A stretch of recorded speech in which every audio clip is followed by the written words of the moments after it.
कुछ पाने की हो आस आस, कोई अरमा हो जो खास खास आशाएं, हर कोशिश में हो बार बार, करे दरियाओं को आर पार। दोस्तों, मैं आप सभी को आज के दिन की शुभकामनाएं दे रहा हूं। ग्रेट मॉर्निंग लिख रहा हूं। आज की नई सुबह आपके लिए नई जीत लेकर आए लाइफ में, और आपके मन में विश्वास अपने लिए ज्यादा हो। कहते हैं मन के हारे हार है, मन के हारे हार है। अगर आप मन से हार गए तो हार गए, मन के जीते जीत है। अगर आप मन से जीत गए तो फिर जीत गए। मेन रोल मन का है, और मन कौन सा? आपका अपना, अंदर का। अंदर का, जैसे हम कहते हैं ना, अंदर की बात।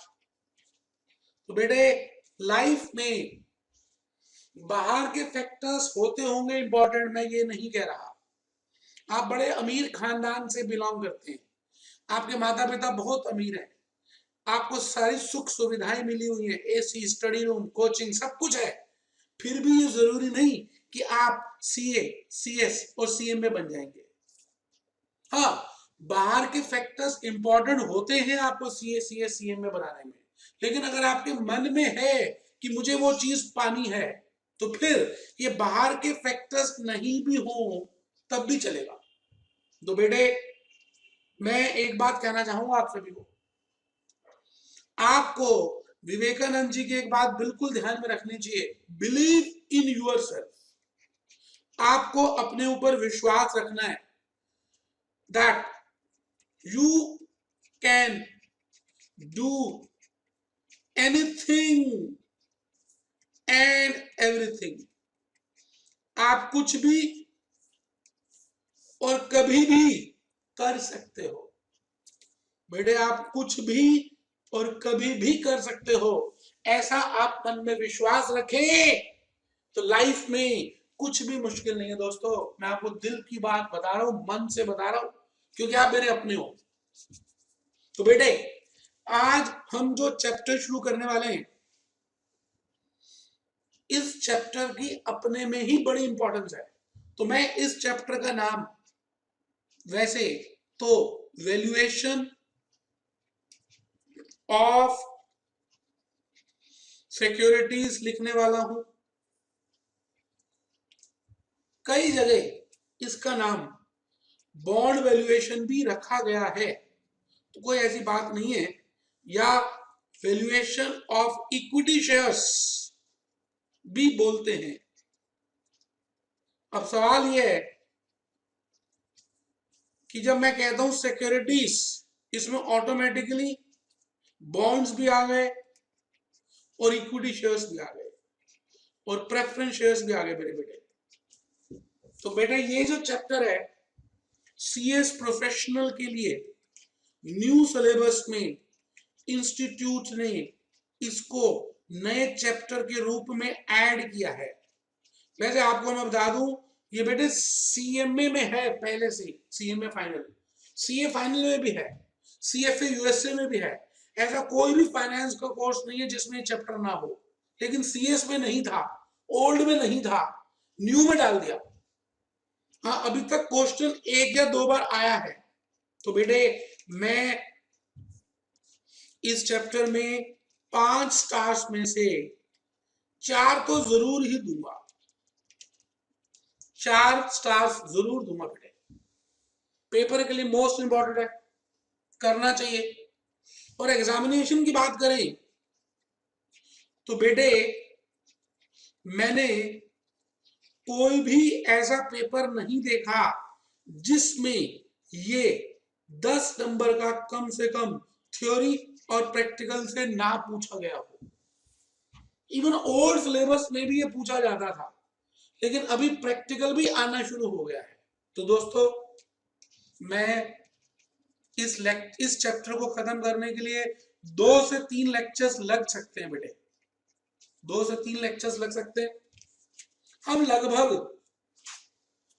बेटे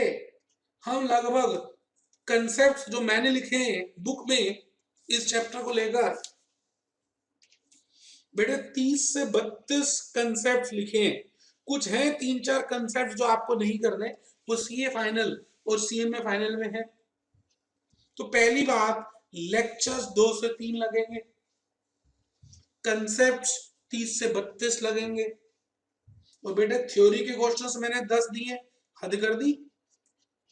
थ्योरी क्वेश्चंस 10 दे दिए, आंसर भी और क्वेश्चन भी। और बेटे प्रैक्टिकल क्वेश्चंस भी करने वाले हैं हम। तो प्रैक्टिकल क्वेश्चंस भी 18 कंसेप्ट बेस्ड के दिए सीबीक्यूज, और 8 ईपीक्यूज एक्स्ट्रा प्रैक्टिकल क्वेश्चंस। बेटे मैं चैप्टर शुरू कर रहा हूं, और चैप्टर का नाम है वैल्यूएशन ऑफ सिक्योरिटीज। बेटे चैप्टर का नाम है वैल्यूएशन ऑफ सिक्योरिटीज। आइए हम एक बार भगवान का नाम तो जरूर लेंगे काम शुरू करने से पहले। तो मैं तो जरूर लूंगा भैया, आप भी ले लें, अच्छा रहेगा।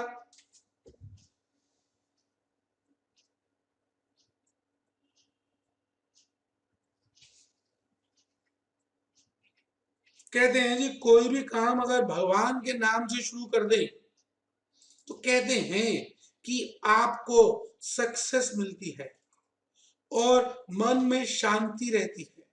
तो दोस्तों इन्हीं बातों के साथ मैं एक धुन चलाना चाह रहा हूं।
बेटे मैं एक बात आपको अपनी सीक्रेट बताऊं, मैं जब भी सीए की पढ़ाई करता था, जब सीए बनने के लिए पढ़ाई करता था, सीएस के लिए, सीएमए के लिए, या अभी भी आजकल भी जो अमेरिकन यूरोपियन कोर्सेज में कर रहा हूं, बेटे मैंने अपने माता पिता का आशीर्वाद लिया मन ही मन।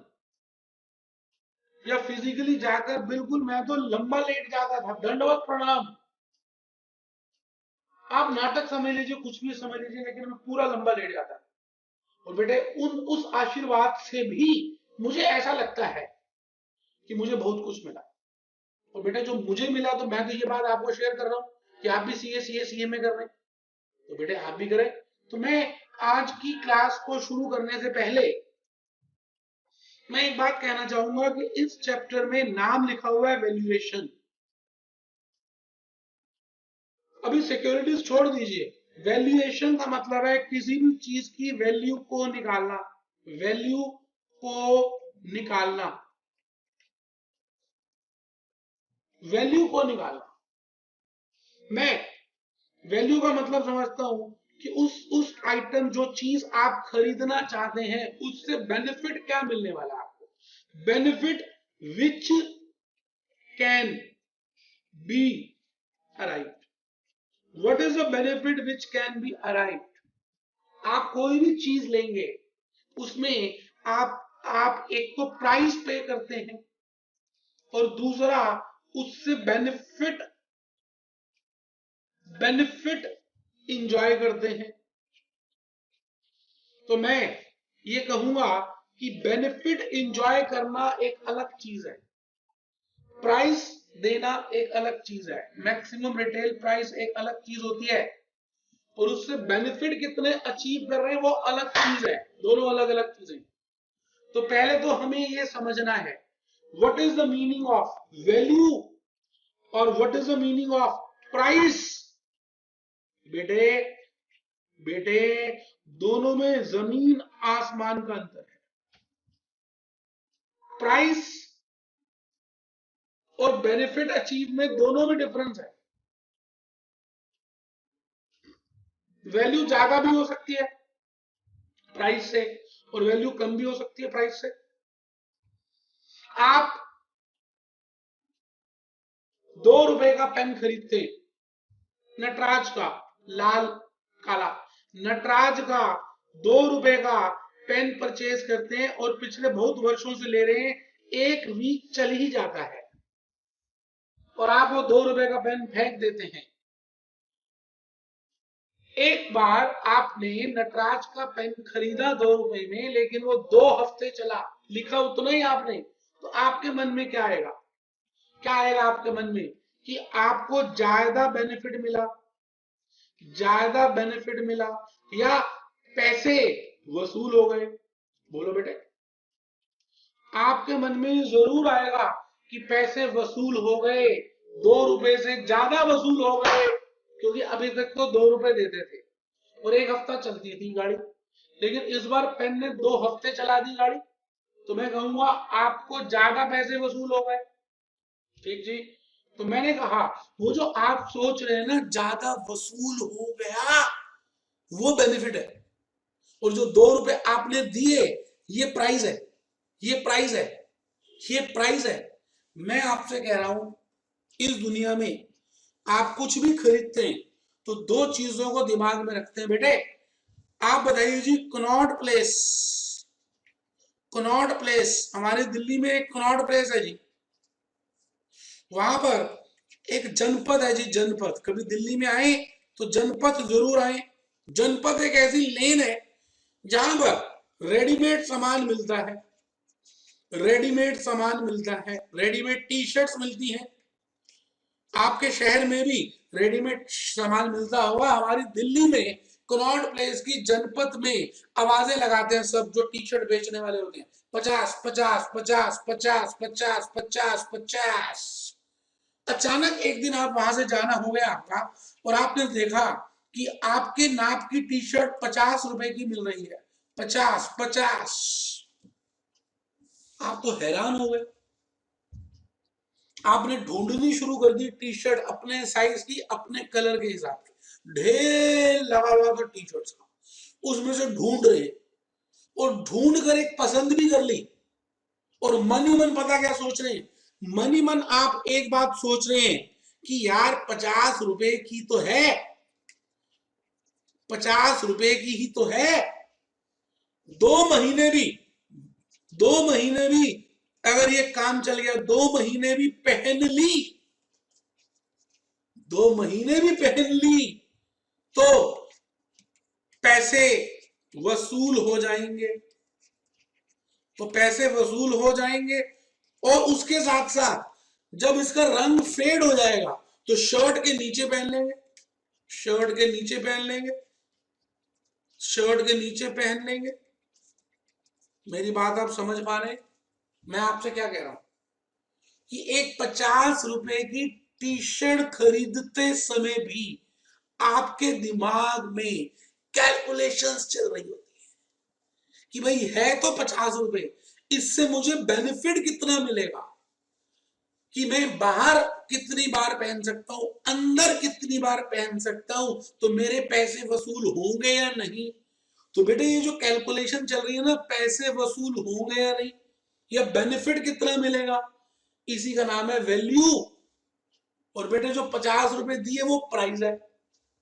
मैं ये कहता हूं इस दुनिया में आप कभी ध्यान से देखें तो मैं अज्यूम करता हूं कि आपको थोड़ा सा पता चलेगा प्राइस में और वैल्यू में क्या डिफरेंस है। बेटे एक फिरंगी यूरोप से आया, सुनना जरा ध्यान से, बड़ी इंपॉर्टेंट बात बताने जा रहा हूं। यूरोप से अपने दोस्तों के साथ इंडिया घूमने आया और वो राजस्थान घूमने आया। एक गाड़ी बड़ी मशहूर है, पैलेस ऑन द व्हील्स। बेटे इस गाड़ी में वो घूमने आया राजस्थान, बड़ी महंगी टिकट है बेटा इस गाड़ी की। अब जैसे इस गाड़ी में घूमने आया और वो राजस्थान में रेगिस्तान घूम रहा है, देख रहा है, ऊंट में बैठकर अचानक एकदम आंधी शुरू हो गई, रेत उड़ने लग गई और वो अपने झुंड से अलग हो गया। वो झुंड से अलग हो गया, झुंड मतलब जो उसके दूसरे दोस्त यार थे उनसे अलग फलक हो गया। अचानक तूफान आ गया बेटे, रेतीला तूफान। अब सोच, सुनिएगा सुनिएगा सुनिएगा। अब वो इतना दूर हो गया कि वो अपने सगे संबंधियों को भी ढूंढ नहीं पा रहा, ढूंढ नहीं पा रहा। 2 दिन बीत गए, 3 दिन बीत गए, अब तो ना तो उसको पानी मिला 2-3 दिनों से खा पीने को, चारों तरफ रेगिस्तान रेगिस्तान है, ना खाने को कुछ मिला। अब तो वो बिल्कुल जमीन पे आकर लेट गया बेटे, इतनी भी हिम्मत नहीं कि वो ऊंट के ऊपर भी बैठ पाए। अब तो बस आंखें आंखें कभी खुलती थी कभी बंद होती थी, औंधे मुंह लेट गया। पानी पानी पानी पानी बस बोलता था। कई बार आंखें बंद हो जाती थी तो बोलना बंद हो जाता था, कभी खुलती थी पलकें तो पानी बोलता था। बेटे 3 दिन हो गए, अब तो जैसे मरने ही वाला हो। बेटे सुनना, बेटे ध्यान से सुनना। दूर से किसी गांव से, एक गांव इस तरफ है एक गांव यहां है, यहां से एक बंजारन, बंजारन हाँ एक बंजारन। सर ये क्या होती है भाई? जो गांव में औरतें रहती हैं, बड़े बड़े कड़े पहनती हैं, पायल पहनती हैं, घघरा पहनती हैं, उनको बंजारन बोलते हैं। तो वो बंजारन इस गांव से उस गांव, उसके बच्चे रहते थे वहां जा रही थी, और इस बंजारन ने अपने हाथ में एक ठंडी बिजलरी की बोतल की बॉटल बेटे पकड़ी हुई है, ऐसे चल रही है, ऐसे चल रही है बेटे, जैसे मान लो ये बॉटल है, ऐसे रखी, टन छन छन छन छन छन छन। बेटे पायल की आवाज आती है तो दूर दूर तक आवाज आ रही थी, छन छन छन छन छन। अचानक वो उसी व्यक्ति के पास पहुंची जो अधमरा हो चुका था, फिरंगी अधमरा, क्योंकि पानी नहीं मिला था। जैसे ये पास पहुंची, इस अधमरे को सुनाई दिया कि किसी की आवाज है। इसने फिर आंखें खोली, पानी पानी पानी। इसने देखा कि उस बंजारन के हाथ में एक बिजलरी की ठंडी ठंडी बोतल है। और बंजारन ने देखा कि इस व्यक्ति के उंगलियों में, पांचों उंगलियों में सोने की अंगूठियां हैं। सोने की अंगूठियां, हाँ सोने की अंगूठियां हैं। जैसे ये देखिए मेरे हाथ की एक उंगली में सोने की अंगूठी है, ये देखिए, ये दिख रही है। तो उसने पांचों उंगलियों में सोने की अंगूठियां पहनी हुई थी। अब आप ये बताइए, बिस्लरी की बोतल पानी की भरी हुई उस फिरंगी को लेने के लिए अगर पांचों उंगलियों की सारी अंगूठियां भी उतार कर उस बंजारन को देनी पड़ जाए तो बेटे वो भी कम है। कम है, हाँ कम है। क्यों? क्योंकि बेटे वो जो बोतल है 20 रुपए की, मान लिया वो तो प्राइस है, लेकिन बेटे उसके अंदर जो पानी पीकर उसको तृप्ति मिलेगी और बेटे उसकी जान बचेगी, वो उसका बेनिफिट है। बेटे 5 अंगूठियां भी कम रहेंगी उसकी वैल्यू के सामने। तो मैंने कहा वो तो वैल्यू है, 5 अंगूठियां वैल्यू है, और जो पैसे उसने दिए वो प्राइस है बंजारन ने। तो बेटा there is a difference between price and value. Life में आप कई बार बड़ी सारी चीजों को ध्यान से देखते हैं। अभी हमारे देश में विशाखापट्टनम का नाम सुना होगा। विशाखापट्टनम में एक तूफान आने वाला था, हुदहुद। हुदहुद, हाँ उस तूफान का नाम रखा उन्होंने हुदहुद।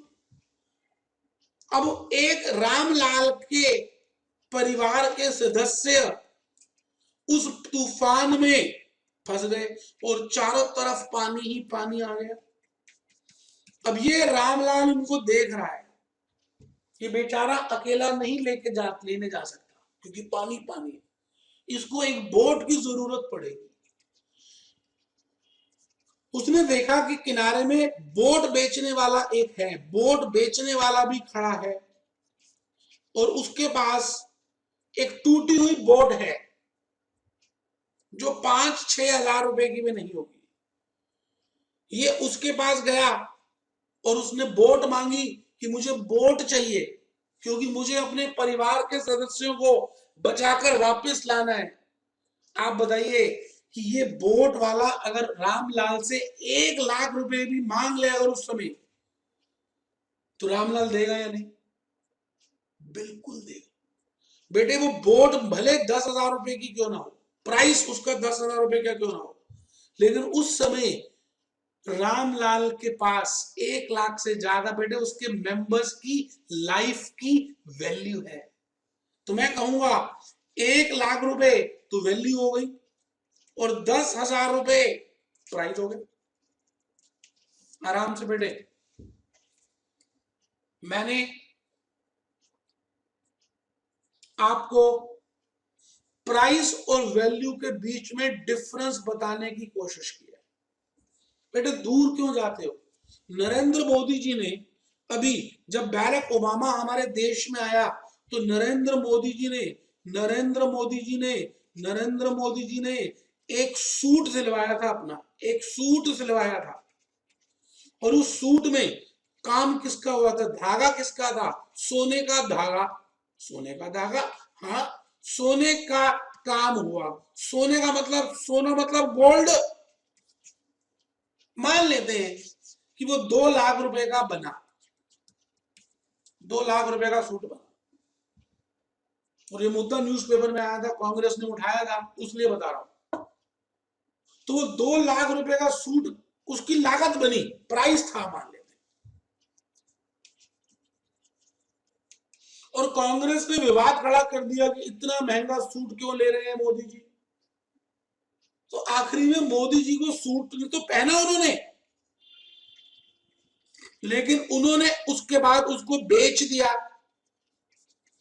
और बेटे उसकी बोली लगी। और बेटे आप हैरान होंगे, एक सूरत के एक ज्वेलर ने उसको खरीद लिया कई करोड़ों रुपए में, कई करोड़ में। अब उस सूट का वो करेगा क्या ज्वेलर? कुछ नहीं करने वाला, वो अपने पास रखेगा। 2 लाख का सूट उसने 2 करोड़ में खरीद लिया, मैं कहूंगा 2 लाख तो प्राइस है, और जो 2 करोड़ रुपए दिए वो उसकी वैल्यू है, क्योंकि उसको किसने पहना है? नरेंद्र मोदी जी ने पहना है। अब आने वाले युगों तक लोग याद रखेंगे उसको कि उस व्यक्ति ने, मोदी जी का सूट उसके पास है। तो बेटे इसको बहुत कुछ और भी मिलेगा, नॉन मॉनिटरी चीजें भी मिलेंगी। बेटे विजय माल्या भगोड़ा हो गया, हमारे देश से भाग गया। आपको मालूम है विजय माल्या हमारे देश से भाग गया। भगोड़ा, भगोड़ा, हाँ भगोड़ा। बेटे इसने फिरंगियों से बेटे टीपू सुल्तान जिस तलवार से लड़ा था, वो तलवार विजय माल्या ने फिरंगियों से ली थी, बोली में ली थी, और पता नहीं कितने लाख यूरो पे किए थे। बेटे तलवार कितने की होगी? चांदी की भी होगी तो 2 लाख 5 लाख की होगी, सोने की भी होगी तो करोड़ से ज्यादा क्या होगी। कई करोड़ यूरोस दिए। किसने? मैंने नहीं, किसने? विजय माल्या ने। तो बेटे टीपू सुल्तान का हाथ लगा था उसमें, अब वो खरीद ली उसने तलवार, तो उससे जो उसको बेनिफिट होगा वो तो उसकी वैल्यू है, और वो कितने की बनती है वो प्राइस है। तो बेटे अब आप समझ रहे होंगे, मैंने बड़े सारे एग्जाम्पल से ये बताने की कोशिश की कि what is the meaning of price, the amount of INR which you pay for purchasing, the amount of INR which you pay for purchasing an underlying asset। बेटे जो भी एसेट आप खरीद रहे हैं, प्याज, coffee, wine, French wine, beer, pencil, pen, Deepika Padukone की skirt. बेटे एक मूवी में दीपिका पादुकोण ने छोटी स्कर्ट पहन के डांस किया था, मुझे नाम नहीं याद आ रहा उस मूवी का। तो बेटे वो स्कर्ट न्यूज़पेपर में आया, उसकी बोली लगाई गई। बेटे इतना सा कपड़ा था उस स्कर्ट का, कुछ हजार की बनी होगी, लेकिन दीपिका ने पहन ली तो बेटे कई करोड़ों की बोली लगी थी उस शर्ट, उस स्कर्ट की। विश्वास ना हो तो गूगल में जाकर चेक करें। तो बेटे मैं क्या कह रहा हूं, दीपिका के पहनने के बाद उसकी वैल्यू कुछ और हो गई, प्राइस कुछ और था। तो प्राइस क्या है? The amount of INR currency which you पे for purchasing an underlying asset is named as price। बेटे हम तो उसको प्राइस बोलते हैं, उसको प्राइस बोलते हैं। तो बेटे वैल्यू क्या होती है? The amount of benefit, the amount of benefit which can be obtained, the amount of benefit जो बेनिफिट हम ले सकते हैं, which can be obtained by purchasing that underlying asset। उस एसेट को खरीदने के बाद जो बेनिफिट अवेल कर सकते हैं इज नेम्ड एज वैल्यू। आराम से बेटे, कोई जल्दी है ही नहीं ना, जल्दी किस बात की।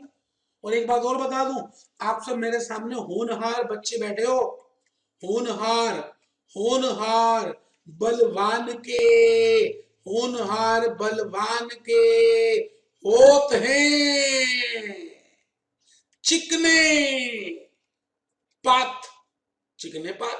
हाँ बेटे जो होनहार बच्चे होते हैं उनके काम बहुतों से ज्यादा अच्छे होते हैं, और उनके कामों से ही पता चल जाता है कि ये व्यक्ति आगे जाने वाला है। आप मेरे सामने चुपचाप बैठे हैं, सुन रहे हैं, तो बेटे होनहार ही तो है। बेटे एक बात मैं बताने जा रहा हूं, आप सीएस तो सभी कर रहे हैं, अच्छी बात है, लेकिन सीएस इंस्टीट्यूट ने आईएफआरएस को लेकर और वैल्यूएशन को लेकर, क्योंकि दोनों बेटे मिलते जुलते सब्जेक्ट्स हैं, आईएफआरएस को लेकर और वैल्यूएशन को लेकर कुछ पोस्ट क्वालिफिकेशन कोर्सेज निकाले हैं। मैंने तो कर लिए, मैंने एक्चुअली में सीए के कर लिए थे, तो सीएस वालों ने बाद में निकाले, तब तक मैं कर चुका था। तो मैं अपने नाम के साथ पता क्या लिखता हूं, वैल्यूअर। वैल्यूअर आपने कभी नोट दिया हो, सर्टिफाइड वैल्यूअर, मैं सर्टिफाइड वैल्यूअर भी हूं। और आप आने वाले दिनों में अगर एक एक्चुअलीज का कोर्स कर लें, चलिए पहले वो बता रहा हूं, पहले इसको देखिए जी। पहले तो इंस्टीट्यूट के 2 कोर्सेज हैं जो आप एसीएस बनने के बाद कर सकते हैं, करने चाहिए। तो आपको आईएफआरएस का और वैल्यूएशन का ज्ञान होगा, और अगर वैल्यूएशन में ज्यादा डीप में जाना चाह रहे हो तो बेटे मैं आपको सलाह दूंगा कि आप एक्चुअलीज का कोर्स कर लें, एक्चुअलीज वैल्यूएशन। बेटे आने वाले दिनों में ह्यूज वैल्यू इन कोर्सेज की, आईएफआरएस, वैल्यूएशन की और बेटे एक्चुअलीज की। बेटे वेल्थ टैक्स एक्ट में आपने वैल्यूएशन का काम किया हुआ है, वैल्यूएशन ऑफ एसेट का वैल्यू किया हुआ है, जैसे रूल नंबर 3 से रूल नंबर 18 या 1 से 21 तक रूल है, उसमें 3 से रूल 3 टू रूल 8 किसकी वैल्यूएशन है, valuation of immovable property. Immovable property कि अगर एक प्रॉपर्टी इमूवेबल है तो उसकी वैल्यूएशन कैसे निकालते हैं। जैसे उसमें भी हम यही देखते हैं कि उसका बेनिफिट कितना मिल सकता है, कि अगर उसको हम किराए में दे दें तो किराया कितना मिल सकता है। अब वो किराया या म्युनिसिपल टैक्स वैल्यूएशन, दोनों में से जो ज्यादा है उसको लेते हैं, लेकिन किराए को निकालने से पहले उसमें हम 5 चीजें जमा कर देते हैं और उसके बाद बोलते हैं एनुअल रेंट। अब वो 5 चीजें भी क्या है, इसी लॉजिक से कि एक लैंडलॉर्ड को टेनेंट से कितना फायदा मिल सकता है। जैसे टेनेंट म्युनिसिपल टैक्सेस पे करता है लैंडलॉर्ड के बिहाफ में, टेनेंट लैंडलॉर्ड को डिपॉजिट देता है 3 महीने से ज्यादा, टेनेंट रिपेयर कराता है, टेनेंट और भी कुछ बेनिफिट देता है। तो बेटे हम क्या करते हैं, हम उस सारे बेनिफिट्स को बोलते हैं दिस इज एनुअल रेंट। तो बेटे कहीं ना कहीं यहां पर भी वही कंसेप्ट है वैल्यूएशन का, मतलब कितने बेनिफिट्स वो अवेल कर रहा है।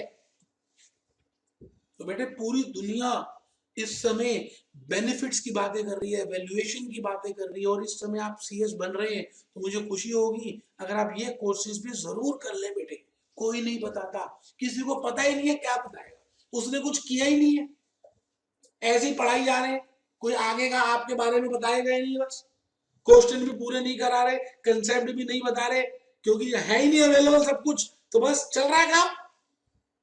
लेकिन बेटे मैंने ठान लिया है कि मैं यूट्यूब भर डालूंगा, चैनल बना दूंगा अलग, और लोगों का भला होगा। बेटे जो ज्ञान मुझे मिला है, भगवान ने जो मुझे दिया, मैं आगे बांटूंगा। बस मैं कोर्सेज बताऊंगा, मेरा एक वीडियो है जिसमें आपको मैं बताऊंगा कि आप कौन कौन से कोर्सेज इस दुनिया के कर सकते हैं, जो मैं भी कर रहा हूं, बताऊंगा बेटे। चलिए, तो मैं अभी तक क्या कह रहा हूं, एक बच्चे को समझ ही नहीं आया बेटे, मैंने और कुछ भी नहीं बताया। मैंने कहा what is the difference between price and value. तो वैल्यू में आज हम किसकी वैल्यू निकाल रहे हैं बेटे, एज अ फाइनेंस मैनेजर मुझे घर की वैल्यू नहीं निकालनी, मुझे क्लेम की वैल्यू भी नहीं निकालनी, गाड़ी ठुक गई उसकी वैल्यू भी नहीं निकालनी, कुछ नहीं निकालना बेटा। मुझे तो बस सिक्योरिटीज की वैल्यू निकालनी है। और बेटे सिक्योरिटीज दो प्रकार की होती हैं, fixed income bearing securities, fixed income, fixed income, fixed income bearing securities, और दूसरी बेटे non fixed income, non fixed income bearing securities. आराम से लगने ना पाए बेटे, आप एक इक्विटी शेयर खरीदते हो, चलिए पहले इसको समझ लीजिए फिक्स इनकम क्या होती है। डिवेंचर खरीदना, बॉन्ड खरीदना, प्रेफरेंस शेयर खरीदना, बैंक एफडी खरीदना, बेटे इनको बोलते हैं fixed income, fixed income, fixed income bearing securities, fixed income bearing securities, fixed income bearing securities. बेटे कुछ ऐसी सिक्योरिटीज होती हैं जिसमें इनकम फिक्स नहीं होती, बेटे उसका नाम है इक्विटी शेयर। अमेरिका में उसको कॉमन शेयर्स बोलते हैं। तो मैं इसके नीचे लिख रहा हूं इक्विटी शेयर्स। इसका मतलब आप ये जो चैप्टर कर रहे हैं, आप जो भी पैसे पे करेंगे बॉम्बे स्टॉक एक्सचेंज या नेशनल स्टॉक एक्सचेंज में, उसको खरीदने के लिए, किसको खरीदने के लिए? डिवेंचर को खरीदने के लिए, बॉन्ड को खरीदने के लिए, प्रेफरेंस शेयर को खरीदने के लिए, इक्विटी शेयर को खरीदने के लिए। बेटे वो तो प्राइस पे करेंगे आप, लेकिन उसको खरीदने के बाद, उसको खरीदने के बाद आप उसमें से, आप उसमें से कितना, आप उसमें से कितना बेनिफिट अवेल कर सकते हैं, उसका नाम है वैल्यू। तो बेटे सारा खेल बेनिफिट के ऊपर ही चल रहा है। तो बेटे मैं आपके सामने खड़ा हूं, भूपेश आनंद, मैं सीए, मैं सीएस, मैं सीएमए, मैं लंदन, मैं अमेरिका, मैं ऑस्ट्रेलिया। बेटा दम से कहता हूं क्योंकि कोर्सेज किए हैं और मैं जान के चिढ़ा रहा हूं आपको लो, क्योंकि आप चिढ़ोगे तो खुंदक में कुछ और कर डालोगे। तो मैं चाहता हूं मैं आपको खुंदक करवाऊं और आप खुंदक में कुछ और भी करो। अब बड़े बड़े कोर्सेज नहीं करने खुंदक में, एक सीएस कर लिया बढ़िया, अब आप छोटे छोटे लंदन, अमेरिकन, यूरोपियन कोर्सेज करिए, फायदे में रहेंगे। इंस्टीट्यूट के पोस्ट क्वालिफिकेशन कोर्सेज करिए, फायदे में रहेंगे। एक बच्चा कह रहा है ये मास्टर पागल है, आधा पौना घंटा हो गया अभी तक मुद्दे पे नहीं आया, पता नहीं क्या क्या बोलता है यार, प्राइस वैल्यू, दीपिका, बिपाशा, नरेंद्र मोदी। बेटे मोहब्बत है ना, दिल से पढ़ा रहा हूं। मैं चाहता हूं कि आपको मैं एक आइडिया दूं, फिर आपको कंसेप्ट लिखवाऊं और फिर क्वेश्चंस करें। खाली बेटे फॉर्मेलिटी नहीं निभानी, आप बात समझ लेना। चलिए जी, चलिए अब आपको एक बात मैंने ये बतानी है कि आप कुछ भी खरीदें, बॉन्ड खरीदें, डिवेंचर खरीदें, प्रेफरेंस शेयर खरीदें, इक्विटी शेयर खरीदें, कुछ भी खरीदें, उसको खरीदने के बाद आपको जो भी बेनिफिट मिलेगा या मिल सकता है, क्या बोला मैंने, जो भी बेनिफिट मिलेगा, जो भी बेनिफिट मिलेगा या भविष्य में मिल सकता है,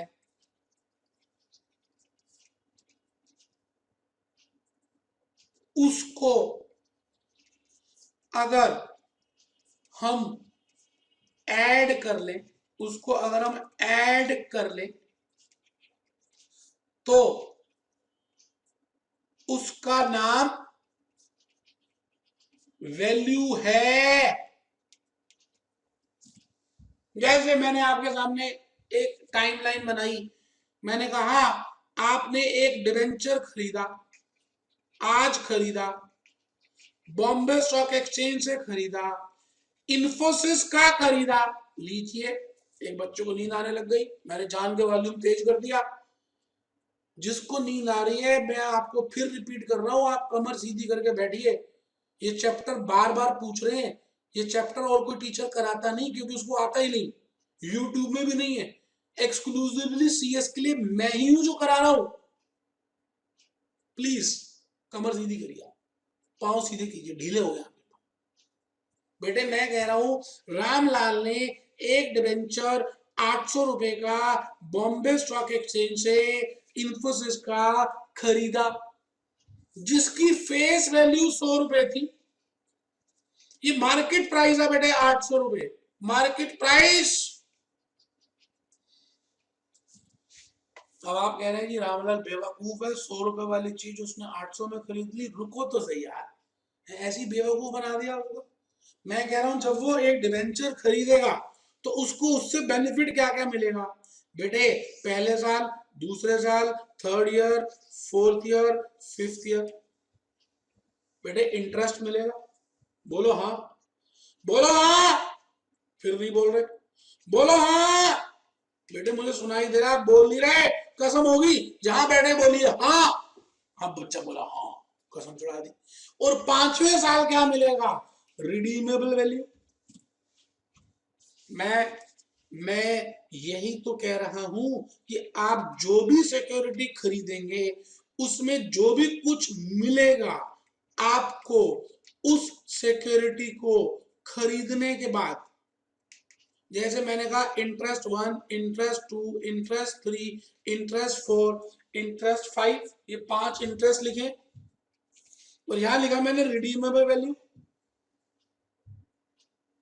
रिडीमेबल वैल्यू 5th ईयर में मिलेगी, ये सभी हर ईयर में मिलेंगे। अगर आपने कैपिटल बजटिंग किया हुआ है, क्योंकि ये चैप्टर कैपिटल बजटिंग के बाद ही करना चाहिए, इस बात को सुन लीजिए। अगर आपने कैपिटल बजटिंग के लेक्चर्स नहीं देखे तो पहले कैपिटल बजटिंग के देखिए, पहले 2-3 लेक्चर्स, उसके बाद इसको करेंगे तो ज्यादा समझ आएगा। तो मैं क्या ये कह सकता हूं, ये जो इंटरेस्ट लिखा है मैंने, इंटरेस्ट 1 और इंटरेस्ट 2, इंटरेस्ट 3, इंटरेस्ट 4, इंटरेस्ट 5, इसको हम कह रहे हैं ऑपरेटिंग कैश इनफ्लोस। जो शुरू से लेके लास्ट तक मिलेंगी उसको हम बोलते हैं operating cash inflows, capital waiting में बताया हुआ। और जो लास्ट ईयर ही मिलेगी, बस खाली लास्ट ईयर ही मिलेगी, उसको क्या बोलते हैं, टर्मिनल कैश इनफ्लो। तो बेटे जब आप यहां खड़े हैं, झंडा ऊंचा रहे हमारा, लेकर 800 रुपए में खरीदा आपने 100 रुपए वाली चीज, फेस वैल्यू 100 थी, 800 में खरीद ली, परचेज प्राइस। तो आप क्या करेंगे, आप ये चेक करेंगे कि इसका बेनिफिट आपको कितना मिलेगा, बेनिफिट कितना मिलेगा, इस चीज को खरीदने में क्या क्या मिलेगा। अब उन सब का अगर मैं प्रेजेंट वैल्यू कैलकुलेट कर लूं, मेरे बेटे अगर मैं प्रेजेंट वैल्यू कैलकुलेट कर लूं, आपको मैंने बताया हुआ कैपिटल वेटिंग में, तभी मैंने कहा है कैपिटल वेटिंग के 3 लेक्चर जरूर अटेंड करें फिर यहां पर आए। तो अगर मैं उन सब की प्रेजेंट वैल्यू कैलकुलेट कर लूं, प्रेजेंट मतलब वर्तमान, क्यों, क्योंकि ये सारी चीजें भविष्य की दी हुई है मेरे बेटे, तो मैं कंपेयर ही नहीं कर सकता ना। अगर भविष्य की और वर्तमान की चीजों को कंपेयर करना है तो मुझे भविष्य की चीजों को वर्तमान में लाना होगा। नींद आ गई है बच्चे को, नींद आ गई तो बेटे भविष्य को वर्तमान लाने के लिए प्रेजेंट वैल्यू फैक्टर का प्रयोग होता है। तो मैं इसकी अगर प्रेजेंट वैल्यू निकाल दूं एक टेबल बनाकर, जैसे हम कैपिटल रेटिंग में करते थे, तो मैं आराम से ये देख सकता हूं कि मुझे ये चीज लेनी चाहिए या नहीं। तो मैं ये कहूंगा कि परचेज प्राइस जो मैंने पे की, मैं अगर आपको कहूं कि ये मेरी कैश आउटफ्लो है और ये कैश इनफ्लो है, ऑपरेटिंग कैश इनफ्लो, और इसका क्या नाम है, टर्मिनल कैश इनफ्लो। आराम से ये ऑपरेटिंग, ये टर्मिनल, ये ऑपरेटिंग, ये टर्मिनल, ये टर्मिनल, ये ऑपरेटिंग, ये दोनों जमा कर दूं और आउटफ्लो से देख लूं, तो फिर मैं ये देख पाऊंगा कि मुझे ये डिबेंचर, ये प्रेफरेंस शेयर, ये इक्विटी शेयर लेना भी चाहिए या नहीं। मुझे लगता है मोटा मोटी एक लॉजिक आपको समझ आ गया। तो चलिए जी, एक छोटा सा पीपीटी हल्की सी लिखेंगे पहले, फिर मैं आगे बाकी बातों में आऊंगा। पीपीटी कहां चली गई, मुझे तो नहीं मिल रही, अभी देख लेते हैं।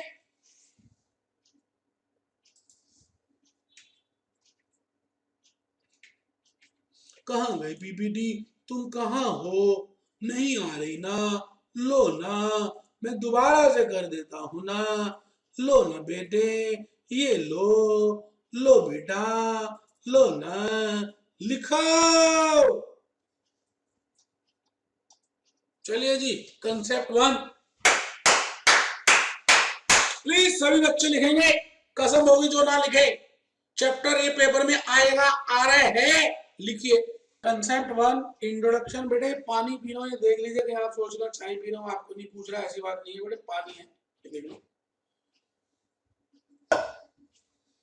The objective of financial management is maximization of wealth of equity holders. Underline कर दीजिए, maximization of wealth of equity holders.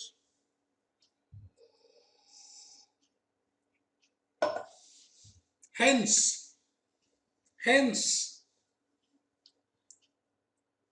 अब वेल्थ कैसे मैक्सिमाइज हो सकती है या वेल्थ कितनी है, उसके लिए आपको वैल्यू पता होनी चाहिए कि फिक्स्ड इनकम की वैल्यू कैसे निकालते हैं और नॉन फिक्स्ड इनकम की कैसे निकालते हैं। ठीक, लिखे। Hence valuation of securities is must, आगे ठीक कर ले सेंटेंस, इज मस्ट,